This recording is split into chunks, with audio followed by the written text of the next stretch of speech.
Әйелім мен бажамнан бұндай қатынас күтпедім, деп менің бір көрермен оқырманым маған хабарлама жіберді. Бұл оқиға шынайы 100% өмірде болған. Сіздермен өмірден алынған арнасы. Қазақша каналға қолдау білдіріп, лайк басып, подписка жасап кетіңіздер. Басқа адамдардың жасаған қателіктерінен сабақ алсын деген оймен ашылған арна. Біреудің қателігінен сабақ алып, өздеріңіз үшін ой түйіндеп қалуларыңыз үшін арналған. Бұл оқиға бір ықшам ауданда болған оқиға. Негізінде ауылда өсек өте тез тарайды. Жақсы жаңалық болсын, жаман жаңалық болсын. Бірде менің көрші ауылдасым маған ауылда тұратын Арман есімді бір жігітті жамандады. Ол жігіт басқа қалаға командировкаға кеткен. Біраз уақыт ауылда болған жоқ. Сөйтіп маған үйге келгендердің барлығы менің жағдайымды білуге сөйтіп келіп тұратын еді, жай ауылдастар. Сөйтіп айтты, Арман ажырасып кеткен екен ғой деген кезде мен расында да өзім сенген жоқпын. Себебі олардың 3 баласы бар. Біреу көз тоймайтын, қараса тату-тәтті, кәдімгідей берекелі отбасы болатын. Өзі де, әйелі де өте бізге ешқандай зияны жоқ, жақсы адамдар тұғын. Әйелі де, күйеуі де аға деп жақсы араласатын едік. Енді прям итене араласпағанымызбен де жақсы көрші еді. Құдайы көршіміз болатын. Енді бірақ ажырасқандары шынымен де шын болып шықты. Сөйтіп мен де демалысқа кетіп қалдым, отбасымды алып. Сөйтіп келсем, кәдімгідей жаңағы өсек өршіп тұр екен. Менің үйіме менің жағдайымды сұрап келген адамдардың барлығы Арман ажырасып кетіпті ғой деп маған келе берді. Сөйтіп кәдімгі бәрі келген, үйге келген адамдар шайға отыра салысымен сол әңгімені айтады. Сөйтіп ауылға бір ай өткеннен кейін жаңағы Арманның өзі ауылға келді. Сөйтіп қалай демалдыңдар деп жағдайымды сұрағаннан кейін маған айтты былай деп, естіп жатқан шығарсыңдар біздің жағдайымызды. Сөйтіп солай болып қалды деп барлық жағдайын өз аузынан айтып берді. Мен айттым, естідік әрине, бірақ енді ауылдағылар өсектей беретін болғаннан кейін мен ешқайсына сенген жоқпын. Себебі ол ситуация сенің басынан өтіп отқаннан кейін ол не болғанын оны сен ғана білесің. Бізге біреудің өсегі біреуге естігеннен кейін ол кәдімгі күрделеніп, бұрмаланып жетеді ғой. Сөйтіп үлгілі отбасы едіңдер ғой, не болды деген кезде маған айтты, менің әйелім деді, жаңағы сіңілінің күйеуімен жаңағы қарым-қатынастары бар болып шықты деді. Яғни бажаммен қарым-қатынастары бар болып шықты. Қойнында жатқан әйеліне сенбей деп бекер айтпаған екен. Әйелім нағыз жаман адам болып шықты деп әңгімесін бастады. Сөйтіп үстінен түстім, ұстап алдым, сондай жағдай болды. Ол әйелмен мен бір рет маған измена жасаған әйелмен мен өмірімді бөлісіп тұра алмаймын, қанша балам болса да. Біз үйленгеннен кейін 2-3 жылдан кейін оның сіңілісі күйеуге шығады. Жаңағы әйелімнің сіңілісі деді. Сөйтіп соған барды. Әйелім кәдімгідей менің біраз 180 градусқа өзгеріп кетті. Өзіне ухаживать етпейтін әйелім өзіне ухаживать етіп, маникюрін, тырнақ тістерін, кәдімгідей барлық өзіне көңіл бөлуді шығарды әйелім. Мен кәдімгі әйелімді кардинально өзгеріп жүргенін бақыладым. Ол мен үшін онда ешқандай өзгеріс жасамайтын. Біздің отбасымызда ақша жоқ емес бар, бірақ болған менде ол өзіне олай вложение салмайтын. Сөйтіп сіңілімнің күйеуі бажам жиі жаңағындай жақсы адам болғаннан кейін ол туралы айта беретін. Бажан жаңағы сіңілімнің күйеуі күшті, бағы бар, жақсы жерге шықты, жақсы еркекке шықты, еркек десе ерге өзі деп жаңағыдай мақтауды шығарды. Сөйтіп ол оңтүстікке күйеуге шыққан сіңілі. Сөйтіп оңтүстікке әйелім көп баратын болып кетті. Біз өзіміз кәдімгі бір Қазақстанның ірі қалаларының ықшам ауданында тұрамыз ғой.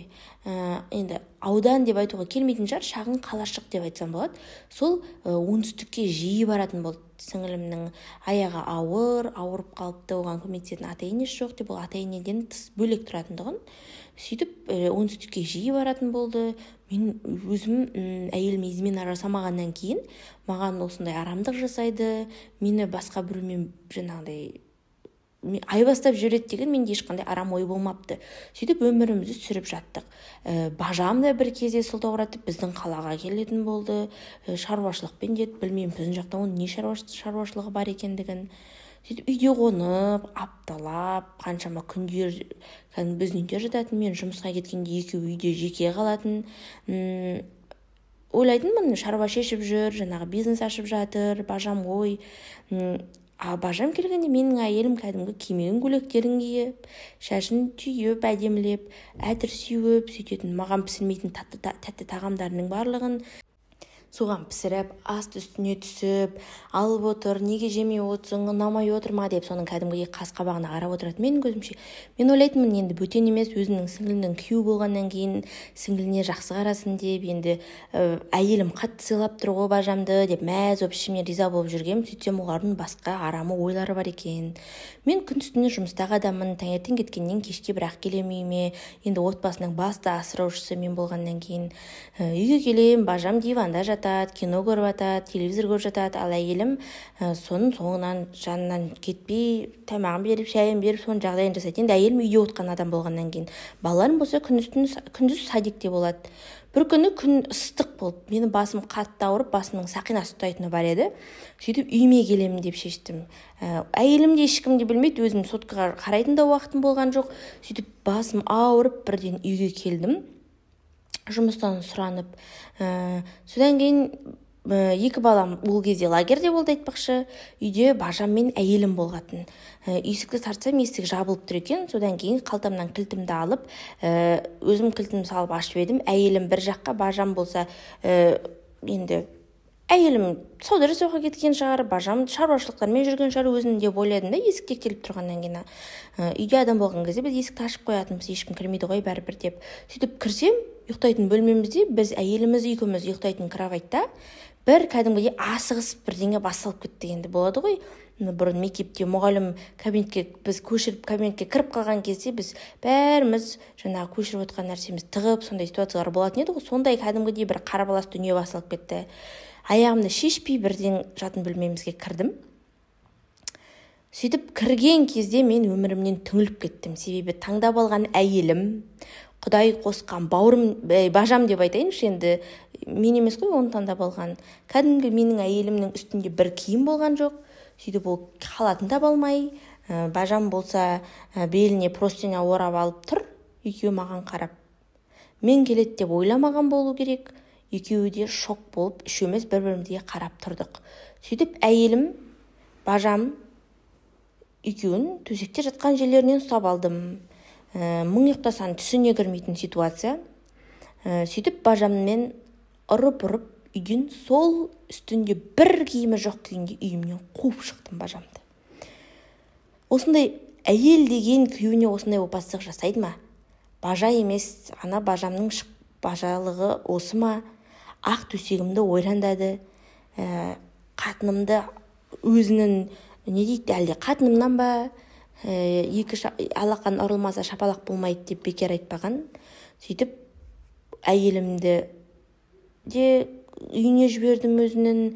Неге сен оңтүстікке барып кеттің десем, сен жырпылдап жүрген жырпылдақ сорлы қатын екенсің ғой. Ана екі балаңа неңді айтасың? Біз болсақ ажырасып кетеміз, ортада бала қалады, текке обалына баланың кім оған әке болады, менде кім оған сен секілді шеше болады деп. Сөйтіп едім, кешірш, ол сенің бажан бәріне кінәлі, мені алдап төсегіне салып алды. Сөйтіп мен өзім бақыламай қалдым деп. Сөйтіп мен ана жерде өзіме ерік бере алмадым, өзімді ұстап қала алмадым. Ана жерде әйеліме кәдімгідей қол жұмсап тастағым келді. Ызаланғаным соншалықты, әрине ешкімнің басына менің жағдайым берілмесін, но менің жағдайымда болған кез келген адам менің әрекетімді жасайды деп ойлаймын. Әрине қайда жоқ, әйелге қол қан қылудың қолдың қажеті жоқ дейді, бірақ менің 3 баламның анасы, менің асыл жарым деп алып отқан әйелім маған осындай қастандық, маған осындай опасыздық жасап отқан әйелге мен енді ол әйелмен бір жастықты бөлісіп жата алмаймын. Маған айтты, мен Алла разылығы үшін кешір, мен ондай қайталамаймын деді маған. Бірақ менен әйеліме қалай мен сені сүйемін, мен сені бұрынғыша жақсы көремін деп қалай мен әйеліме өтірік айтамын, егер мен ол әйеліме уже менде жек көрініштік қана сезім болып тұр да. Ол қаншалықты Алла разылығы үшін кешір деп айтылған менде. Мен әйеліммен уже енді бажам ассоциацияда менде. Әйелімді ойласам, бажаммен жатқан жерлері барлығы есіме түседі. Сөйтіп менің үйімнің асын ішіп жүрген бажамнан осындай шығады деп ойламадым. Жарайды, бажам солынан қосылған бөлек адам, бөтен адам, әйелім же. Әйелімен отау құрғанымызға қанша жыл болды. Ал баламыз әрине мен тұрамын деп шешім қабылдады. Әйелімді қуып жібердім. Бүкіл ауылға қарабет болды, қалаға, мама-папаларына звондап барлығын айттым. Олар да әрине ештеңе айтқан жоқ, себебі балаларының, қыздарының іс-әрекеттері дұрыс емес. Жағдай осылай деп Арман өз әңгімесін маған айтып берді. Мен тек қана күрсініп, ойға шомылып, Арманның айтқанын қолдап, басымды изеп отырдым. Жағдай осылай. Негізі қанша адам болса, сонша тағдыр болады. Енді бұл жерде Арманның әйелі өз тағдырын жаман етіп өзі қолдан жасап алды. Егер де жастарға да үлгі болсын, айтатыным, егер де үйленуге дайын болмасаңыздар, жүріп жаңағындай әйелдерге тоймасаңыздар, үйленудің қажеті жоқ. Нақты отбасы боламын, мен тек осы әйелдікі боламын, осы күйеудікі ғана боламын, басқа адамдарға қарамаймын деген кәдімгідей оймен ер жеткен болсаңыздар, ойларыңыз ересек адамның ойындай болса ғана отбасын құрыңыздар. Ортада текке балалар зардап шегеді. Сіз не деп айтар едіңіз? Арманға қандай ақыл кеңестеріңіз бар? Осымен видеоны аяқтаймыз. Пайдалы болды деген ойдамын. Жастарға үлгі болсын. Отбасының шырқын бұзбаңыздар, қайдағы жоқ. Солдан қосылған адамдар үшін. Қазақша каналға қолдау білдіріп, лайк басып, подписка жасап кетіңіздер. Сіздермен болған өмірден алынған арнасы.